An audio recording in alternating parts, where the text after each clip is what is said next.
Jackson State graces the cover of Sports Illustrated. Jarren Williams retires from football. And let's revisit Mikey Williams' top 10 list from freshman year. Oh, yeah, it's locked on HBCU. Play my music. You are Locked On HBCU, your daily podcast covering HBCU sports. Part of the Locked On Podcast Network, your team every day.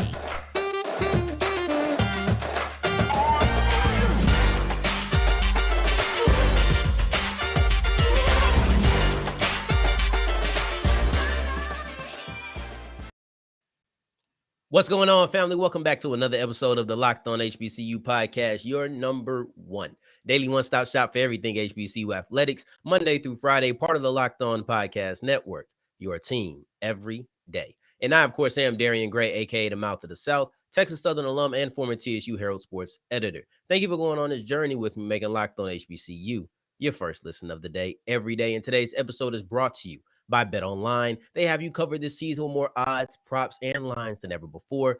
Bet Online, where the game starts. It is Feature Friday, and we're kicking off the episode with it. We're not waiting until the last segment this time. We're going to open up the episode talking about Jackson State's cover on Sports Illustrated. This is a big deal. This is the first time that an HBCU has been on the cover of Sports Illustrated in nearly 30 years. I think like 28 years since Steve McNair at Alcorn State. Since McNair was balling at Alcorn State, that was 94, nearly 30 years. And it's a big deal now, just like it was a big deal then. When you're telling a HBCU player to say, hand him the Heisman, this is a big deal. But when you look at the culture that we're in right now, the time that we're in right now, Jackson State gracing the Sports Illustrated front page cover. Let's remember, it's not an article. It's not just an article, excuse me. It is the front page. Yes, this is a big deal. Let's talk about who's on there. You have Deion Sanders, Shadeur Sanders. I feel like these are no-brainers. Why these three players will be selected, or two players and a coach will be selected, I think it's easy to see. We can take the generic route. You have the head coach. That's Deion Sanders. If we're doing a article, and we're not talking about an article based on a trio of players, like it's not as if we're talking about a specific position group, like a trio of Alabama wide receivers when it was Judy and Ruggs and I can't remember the other one, or the wide receivers out of Ohio State, and you're just looking at those three players, so you have those three on the cover. We're talking about the Jackson State team as a whole. So you're looking at the head coach, Deion Sanders. Of course, he's there. The proverbial leader in Shadeur Sanders as the quarterback. That just makes sense. You're going to have the coach. You're going to have the quarterback. If you're going to have a third person, well, now we get into Travis Hunter. We got to be a little bit more specific, even though he does play arguably the most premier position on the defensive side of the ball. You can put that between cornerback and edge rusher. I'll let you decide on that. But you're looking at Travis Hunter, the highest, the biggest recruit. Let's forget the biggest recruit in FCS history. Not just Jackson State, not just SWAC, not just HBCU. FCS history. This is the biggest recruit in history. So it makes sense for to be on there. It's just qualification. He hasn't played a game yet, but he's Travis Hunter, the number one recruit in the country. That's why he's right here. Now, one thing that I absolutely love about the cover is the placement of it. And I don't simply mean the fact that it's a front page cover. We'll get into why that's important after we talk about this. But I'm talking about how the picture itself is set up. I love it. I look at Deion Sanders, who is easily the biggest star trio. It's not breaking news. It's not saying anything. I don't care that Travis Hunter is the number one recruit in the country. He's not a Hall of Famer. Deion Sanders, without saying, it goes without saying, but Deion Sanders is easily the biggest celebrity, the biggest name, the biggest figure that is on this front page. But the front of the front page. See, the biggest star said, or the pictures, whatever, said Deion Sanders is the biggest star, but you know what? We're going to put him in the back of the picture because this is about Jackson State. To me, the placement of Deion Sanders is important for Jackson State. It's important for HBCU football because it does not look like Deion Sanders and Jackson State. Deion Sanders is in the back. He's still Deion Sanders. Clear that he's a part of the team. He's in the middle, so depending on how you look, he could still be a focal point. But in the forefront of the picture, you have Travis Hunter and Shadeur Sanders representing Jackson State and Jackson State alone. It sends a message that this is not Deion Sanders and. No, Deion Sanders is a part of Jackson State. The focus is Jackson State football. And I love it. I think whoever set up that shot or chose that shot to be the front page is important because there are pictures. I've seen pictures with Deion Sanders at the front, but the front page, which everybody's going to be able to easily see. You're in the bookstore. You're walking through. I almost said it. They ain't paying me for that. So I ain't giving free promotion. Whatever bookstore that you choose, right? You're walking through there. You're looking at the magazines and you see Deion or you see Sports Illustrated. You're not just going to, boom, see Deion Sanders. You have to look past these two gentlemen in uniform to see Deion Sanders. I love it. I think that was a phenomenal choice when you're talking about the attention grabbing, the first thing that you see picture. That was the right choice to pick, the ones where the players are in the front so that you hammer home. This is about Jackson State. Deion Sanders just so happens to be a part of it. I absolutely love that. Now let's talk about why it being a front page is important. Because you could have just had an article about the Jackson State football team and Deion Sanders helping really promote. I think the exact words might have been revitalized, but it was about driving and promoting HBCU athletics with the article that was attached. This is a big deal because not only is that person who's walking through the unnamed, not paying Darian Gray a check bookstore, not only are they doing that, they're looking at that. And at the time that we're in right now, it is everything that HBCU athletics, to me, are representing. There is no bigger sport for HBCUs. So that's why I say it represents it. Deion Sanders came and man, the visibility is crazy. Johnny Jones is the former LSU head coach. Isn't the same buzz from it. Mo Williams is a former NBA player. Not the same buzz from it. Not yet, at least. I think that it will happen. But when you're looking at HBCU football, as opposed to every other sport, the spotlight and the visibility is there for them to make a statement. And the statement that this makes to me is saying that, hey, Jackson State, this HBCU, they are on the forefront of everybody's mind. This is a big deal for Jackson State, and this is a big deal for HBCU football. Because no longer can it be out of sight, out of mind does exist. Let's be real. If I ain't seeing you, I might not be thinking about you. But this is Sports Illustrated. This is representative of the movement that we're a part of. I'm a part of it. You're a part of it. They are a part of it on the cover.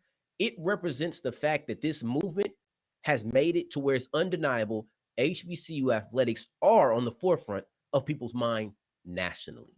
This is a success. This represents the success, and I can't wait to see more of it. I don't want to wait another 28 years to see an HBCU athlete, coach, or team on the front of Sports Illustrated. That's what we're looking for. And going forward, we're going to be talking about Jarren Williams, who has decided to step down. And he said, I'm done playing football, in a move that I wholeheartedly support. I absolutely love it. Man, my heart goes out to him, and I will tell you why coming up. But before I do that, let me tell you about Bet Online, because we just saw game 3. Game 4 is tonight. Who you got? I don't think that the Warriors can lose this game. This is a must-win game.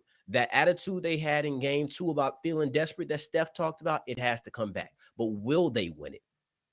Being a must-win does not mean they'll win it. What do you think? Let me know in the comments, and then also on Bet Online by putting your money down on it. Because you can do that. In addition to the NBA playoffs, you can also bet on NFL futures. You can bet on the MLB. You can bet on all of this, even esports, favorite Vegas casino games. They have everything. They're so versatile. And that's why I love Bet Online, because they are the fastest and easiest. What a wager on all of your favorite sports. Bet Online, where the game starts. And I would also like to tell you about Rock Auto, because Rock Auto is a place where it should be a no-brainer. We just talked about how the guys on the credit cover were a no-brainer. This should be a no-brainer. Rock Auto is a lot of times 30, 50, 70, sometimes even 100% cheaper than those auto parts store that you got to walk into. And first off, I don't want to go to the store. I don't. I still don't want to go to the store. So I'd rather pull out my laptop, type up rockauto.com, go to them and see, oh, okay, I need a side mirror. Or, oh, I need this. I don't have to get out of my bed. They give me a multitude of options, unlike some of these stores that say, this is what we have. You better take it or leave it. No, Rock Auto gives me everything that I need and more than I can ask for at a cheaper rate. Oh, yeah, sign me up. And when you do sign up, go to rockauto.com and tell them Locked On in the How Did You Hear About Us section. All right, so keep on rolling on today's episode of Locked On HBCU. Thank you for making us your first listen of the day. Every day, I appreciate that. And I want to make sure that you guys are checking out the Ultimate NBA Mock Draft. It starts June 16th. With over 50 insiders, nothing equals the Ultimate NBA Mock Draft. The Locked On NBA Big Board Draft experts plus Odyssey insiders. The first pick is June 16th. Search the Ultimate NBA Mock Draft, and follow now so you do not miss a pick. And remember, we have to get our word of the day in. I love this word. It's evanescent. And it means basically something that vanishes quickly like vapor. And I can tell you right now, from looking at the Sports Illustrated cover and listening to everything that goes around HBCU football right now, this is not an evanescent movement. Not at all. This is a movement that is here to stay. So you guys can get ready to hear me talk about it all the time going forward. I can't wait until the fall. But unfortunately, this is a player that we will not be seeing in the fall, but for the great reasons. And I'm glad that he did that. And Jarren Williams has decided to retire from the game of football, citing his mental health. Now, first off, let's all sit here and remember this is a young man. We need to get out the way right now. We're going to talk about why, but let's remember that this is a young man who is making a decision that is an extremely difficult decision to make. It's not easy. So let's talk about that. I'll get into the football side, I promise you, because I understand that is part of this conversation, but that is not the important part of this conversation. His mental health, in the same way that he chose to put his mental health above his dreams of playing football, is the way that we should put this mental health before football when having this conversation. And I know how difficult this decision was. That's the thing. And he issued a statement. I want to get into reading the highlights. I'm not going to read all of it, of course, because he posted it on Instagram. But in case you did want to see his Instagram post, it's at Jarren, JARRENW.2. So he talked about having to step down, and I'm happy that he did it because it's not easy. I'm going to read just a couple of sentences. So I used to feel trapped in this game because I couldn't imagine a life without football. I felt like if I didn't go to the NFL, I failed at life. That alone tells you how difficult this is. You're talking about a guy who has played football since the age of 4. Since the age of 4 years old. For a lot of people, that's all he knows. That is all he knows. His whole life is football. He felt like if he didn't achieve this dream of making it to the NFL and doing it for something that was basically in your control, you decided, I don't want to say was in your control, but you decided to step down. You didn't have a fatal injury that didn't allow you to play anymore. People didn't tell you weren't good enough. None of that.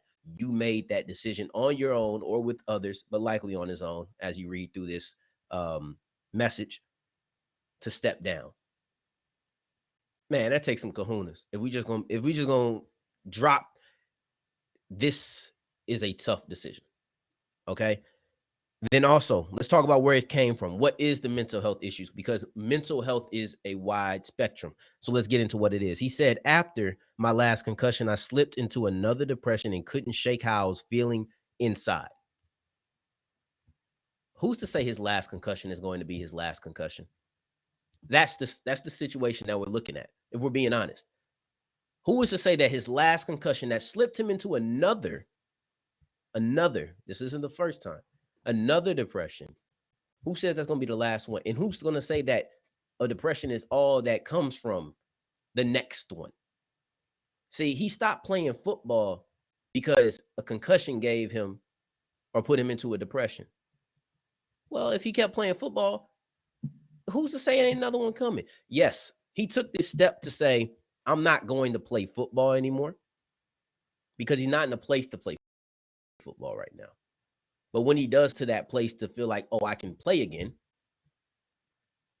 who's to say this does not happen again It's so common, taking hits to the head all the time, brain injuries and things of that nature, right? We've seen this. So I'm glad he put that first. That's not even just mental health, that's also your physical health as well. It reflects itself in depression, right? Which is the mental health side of things. But there's physical health that comes with getting hit in the head all the time as well. And then last thing I want to highlight is he basically said he knew he couldn't be the leader or be a leader of the team in the way that he wanted to be. So for those who want to talk about football, there you go. He can't lead the team right now.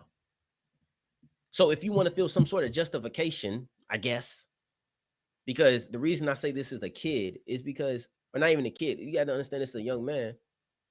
Because so often when people hear about players leaving their school or transferring or whatever, it's like that allegiance that you had just flips all the way around and you act as if that person is the enemy. Not you in particular, but there's a good amount of people. And if you do that in this situation, you should be ashamed of yourself. If you see anybody doing that in this situation, tell them to be ashamed of themselves. You're talking about a kid who basically just told you, whether you looked at it or not, you know it's about mental health. Some people ain't gonna read all of that. I understand. The guy's depressed. That supersedes all of this football talk. All right. And I'm proud that he made that decision because I know it wasn't easy to walk away from the only thing that you've known for basically your whole life, to walk away from your dream, something that at one point, if you didn't achieve, you felt like you failed. And now when it was in your hands, you decided to say, I'm going to step down because I understand what is best for me. I hope he doesn't feel like a failure. I hope that he doesn't, but I hope that he is all right. I hope everything is great because this is a bigger conversation than just football. Now, also, in that realm of football, I'll make it really quick. Quincy Casey is likely going to be your starting quarterback for Alabama A&M now.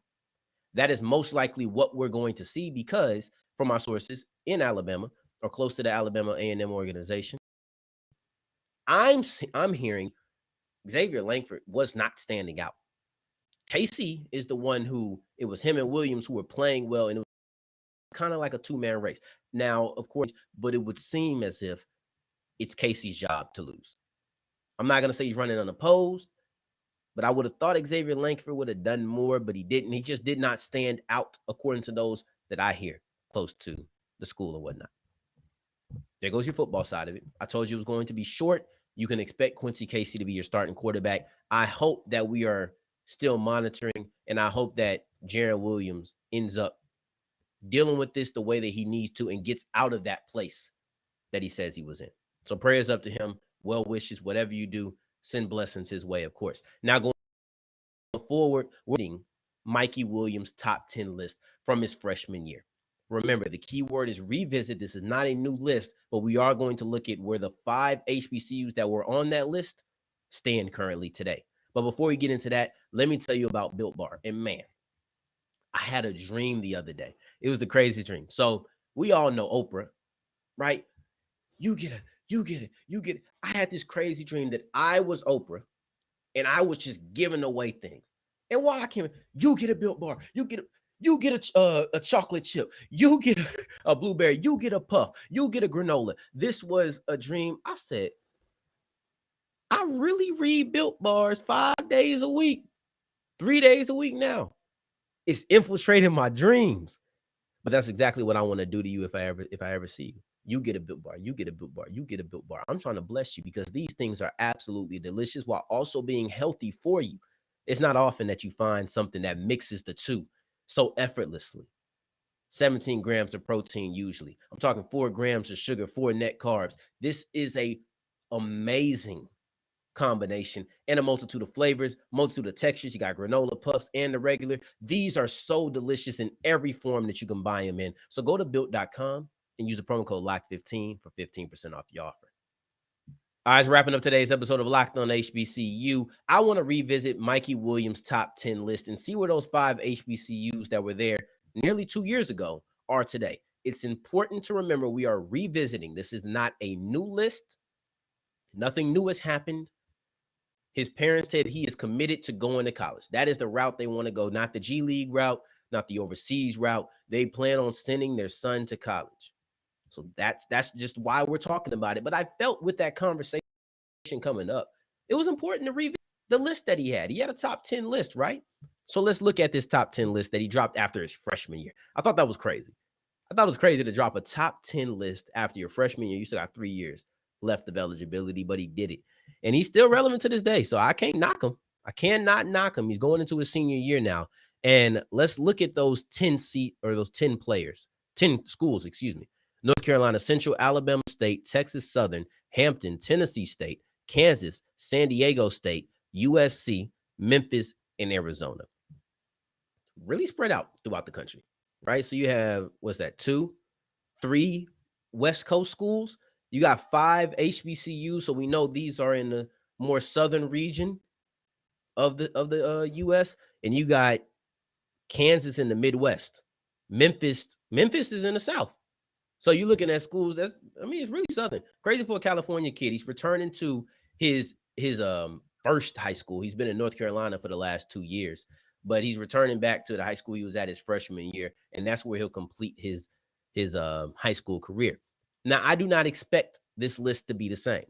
I expect to get a list probably before basketball season. I don't know if it'll be the summer. He dropped this one in the summer last time, but I expect to get another list, and that's why that is why we are revisiting the list that he had 2 years ago, just to see, some things are going to change. Some teams are going to be there. I want to look at where they sit now in comparison to where they sat 2 years ago. But then also his father had a couple of quotes before we get into where is the level of these 5 schools today in present day.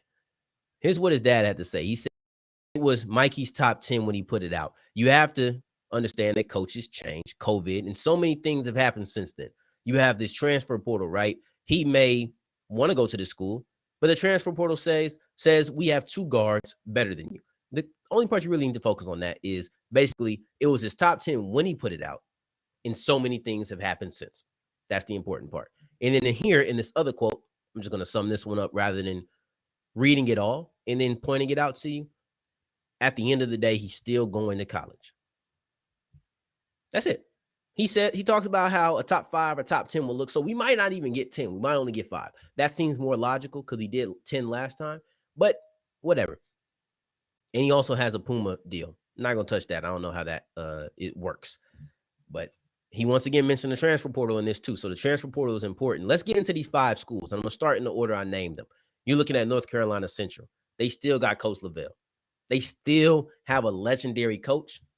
In addition to having a legendary coach, where did Mikey Williams go in the 2 years he wasn't in California? He was in North Carolina. So with them being in North Carolina, now he's kind of in Central territory. That's not something that anybody else has. Nobody else had the benefit. Now, it could be a distraction. It could be a bad thing that he was so close. We'll see. That's something that could really move the needle either way. We don't know. Being so close to Central, I can only assume that he's probably had a lot of contact with Central. He's probably seen Coach Lavelle a lot. I can only assume that.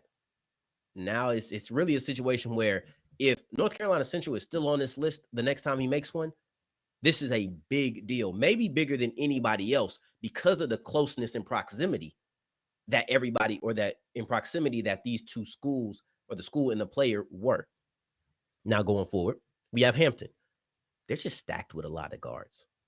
They are. And I'm talking about the current roster unless you're looking at all conference type players, because I know the recruit is going to say, I can go and I can beat those guys out.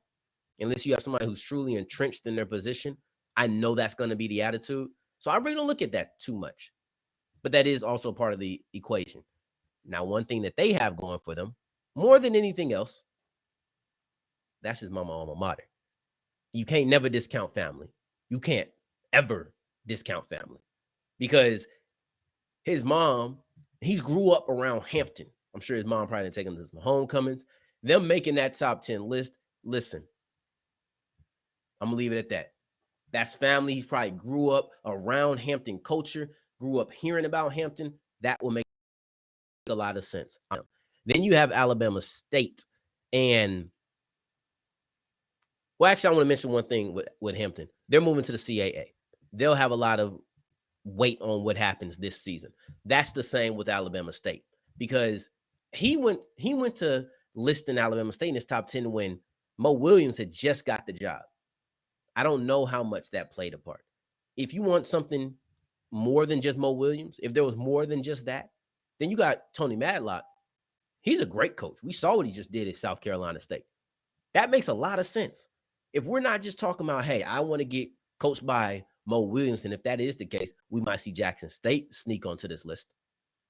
But if there's more than just, oh, Mo Williams, then you're looking at a situation where he is a player going into the backcourt of TJ Madlock and Mikey Williams. I could get down with that. I could. But you're going into a situation where you have a coach who you know can make quick turnarounds and can make quick changes. And that's what you would love to see. That's what I would love to see for my son, at least. And then we're going to go to Texas Southern. That's the tricky one to me. TSU is the tricky one to me because his father mentioned a transfer portal twice. So this is serious. He understands how the transfer portal can affect you. TSU is a heavy user of the transfer portal. None of the players on their basketball team this year started off at TSU. None of them.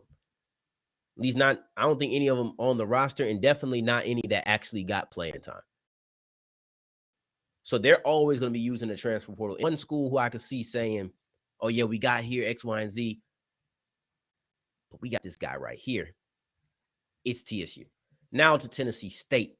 And Tennessee State has the same coach. They have a lot of rollover. So they have a lot of consistency on their side. So we can appreciate that. I don't think that the Hersey Miller situation is going to hurt them.